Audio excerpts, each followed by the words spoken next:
This is Nell Foster with Joyous Garden for ehow.com, and today I'm going to talk about how to make a nice, colorful flower garden. And color to me depends on who you are and your idea of color. I had a client in the Bay Area who loved green and white, and that was her idea of color. I like a little more splash into my flower garden. This is the palette for a part shade garden. I have caladiums here, which really aren't flowers, but they have so much pattern in their leaves. I have New Guinea impatiens, a polka dot plant, ageratum, and lobelia.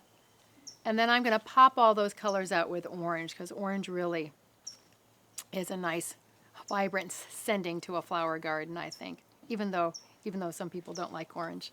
I do. And the first thing you should know is what does well in your area. For instance, I grew up in New England, and a flower garden would be different there than where I am in Southern California. We're much drier. And what's your exposure? Is your flower garden going to be in sun?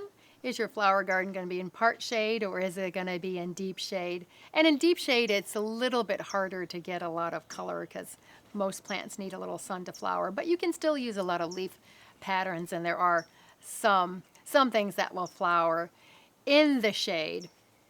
So to me, a flower garden means annuals and perennials.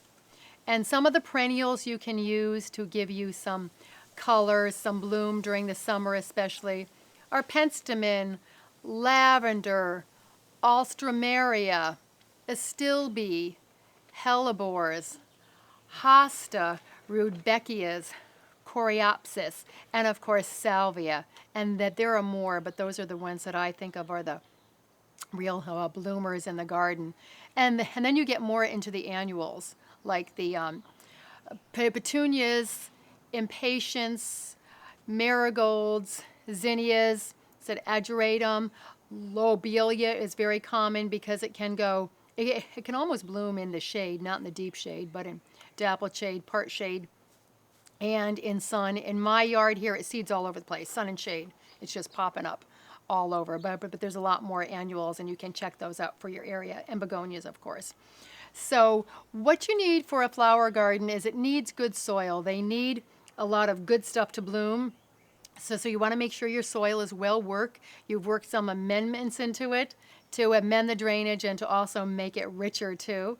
And you wait, and you want to make sure that it's pretty wet when you plant it. You don't want to plant any plants dry either. You want to make sure all your plants are nice and moist, because they'll just go ugh when they're planted.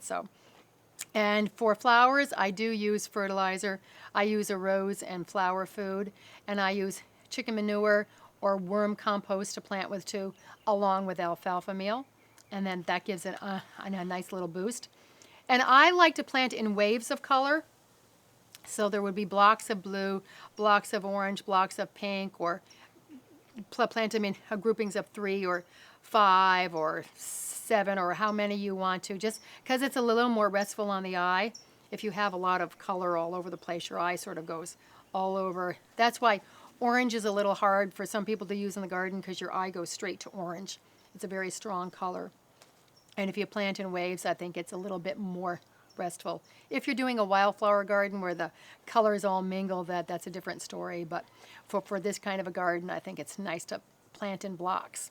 And then just be sure to keep your flower garden well watered, because most of these like water. This is Nell Foster, and I have just told you how to make a nice, colorful flower bed.